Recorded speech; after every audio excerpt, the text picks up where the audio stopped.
තමයි ශ්‍රී ලංකාවේ මධ්‍ය ලක්ෂණය සෙන්ට්‍රල් පොයින්ට් ඔෆ් ශ්‍රී ලංකා. දැන් අපි යන්නේ නාලන්ද ගෙඩිගේ බලන්නයි. මේ තමයි එන්ට්‍රන්ස් එක. ඕගොල්ලෝ ලේසියෙන්ම එන්ට්‍රන්ස් එක හොයාගන්න පුළුවන්. බය වෙන්න එපා. මෙතන අනිවාර්යයෙන්ම බලන්න යන්න. මේ හැමතැනම ඕගොල්ලන්ට මේ පොඩි කණු වගේ දාගන්න පුළුවන් වෙන්නේ මේ මේගොල්ලෝ එක්ස්කැවේෂන්ස් කරද්දි මේ හරිය හම්බෙච්ච එක ක්‍රියේෂන්ස් තමයි. ඕගොල්ලෝ මෙතනට එන්ටර් වෙද්දී අනිවාර්යෙන් ෂූස් ගලවලා එන්ටර් වෙන්න. ඉතින් නැත්තම් ෂූස් අතේ මුන්දර මෙතන වඳුරු වෙලා එහෙම ඉන්නවා. අතුරු දාන් වුණොත් මට කියන්න එපා වගේ.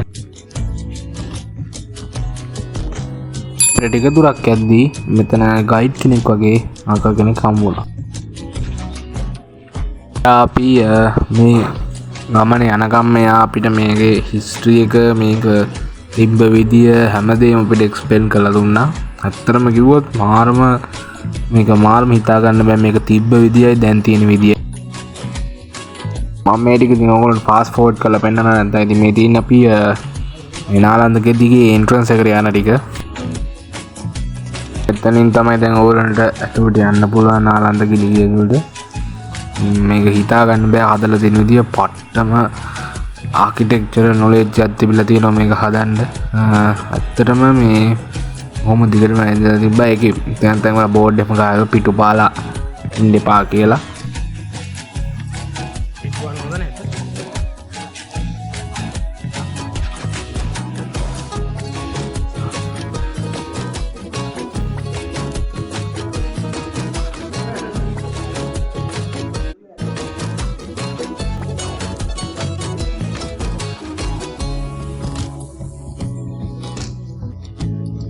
නාලන්ද ගෙඩිගේ ඉඳලා ආයේ කාපාකක පැත්තේ එද්දි මේ අපි මේ ආපු අංකල් කිව්වා මේ මියුසියම් එකක් වගේ තියෙනවලු.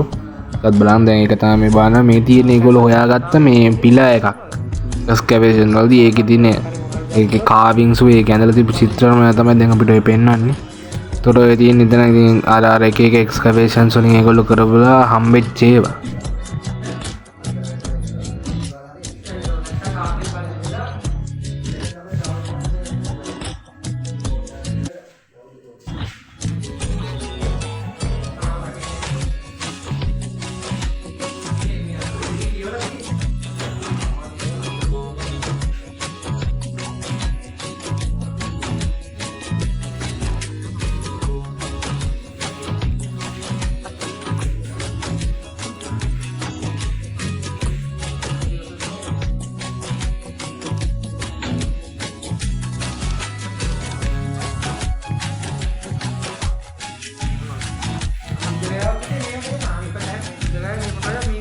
මට පොඩ්ඩක් මේක දෙකල ඉන්ට්‍රස්ට් වෙච්ච නිසා මම එතන තිබ්බා මේ පොඩි පොතක් ගත්තා නාලන්ද ගෙඩිගෙන තියෙන. ඇත්තම මාර විස්තර ගොඩක් තිබ්බේ ඒකේ. ඔන්න එන අදට අපි ගියා. අමතක කරන්න සබ්ස්ක්‍රයිබ් කරලා තියාගන්න. මේ හංස